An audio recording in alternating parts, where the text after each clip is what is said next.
Mercato, PSG, Platini contacté, les coulisses d'une révolution.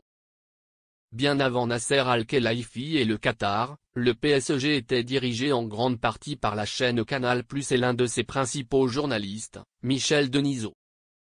Ce dernier, qui a pris la relève en 1991, a reconnu qu'il devait s'adapter rapidement à son nouveau poste et lui a recommandé de demander spécifiquement conseil à Michel Platini.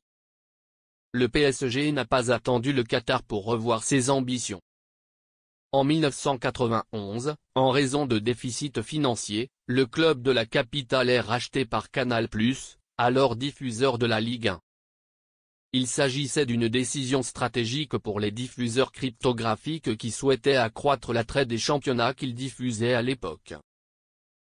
Le PSG était en difficulté financière et que la mairie de Paris, dirigée par Jacques Chirac, disait « On ne va plus combler le trou, il faut trouver un repreneur ou un investisseur », disaient les dirigeants de l'époque. A mené de nombreuses consultations et est parvenu à la solution, a rappelé Michel Denisot dans une interview avec RMC. Pour les abonnés, le championnat était un grand mélodrame. Le PSG était un personnage important.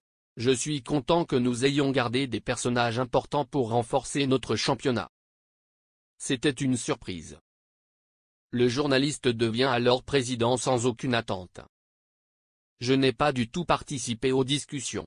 Ensuite, André Rousselet a eu une réunion de direction avec des gens qui, comme moi, étaient là depuis le début. Nous étions une dizaine assis à une table. Qui la présidait? Charles Vietri le voulait, mais il était le directeur sportif. Pour des raisons éthiques, cela n'a pas été possible. Puis ce fut mon tour. André Rousselet a dit « J'aimerais que ce soit vous. Je vais y réfléchir », dit-il. Le soir, j'ai dit à ma femme « Je suis le président du PSG ».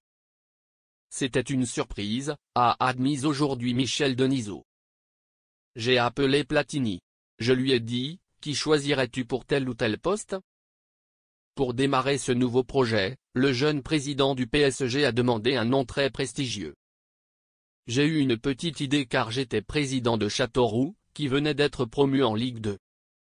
Mais 2 jours plus tard, en tant que président du PSG, moi, comme d'autres journalistes, je ne le savais pas. Mais j'ai vite compris. Que je croyais en Michel Denisot, et en m'entourant de lui, j'ai vite appris. J'ai appelé Platini et je lui ai dit, qui choisiriez-vous pour tel ou tel poste? Il m'a donné 2 noms, Jean-Michel Moutier comme sportif directeur et Jean-François Domergue comme recruteur. Je les ai reçus. Nous avons engagé Arthur Auroré, qui a remporté la Ligue des Champions, avec Porto en 1987. J'étais entouré du pouvoir de l'apprentissage. Dans le football, les joueurs quittent le centre de formation, les entraîneurs reçoivent des diplômes, mais le président n'a rien. Nous apprenons en faisant le moins d'erreurs possible. Michel Denisot reste le seul président du PSG à avoir remporté la Coupe d'Europe avec la Coupe des Coupes en 1996.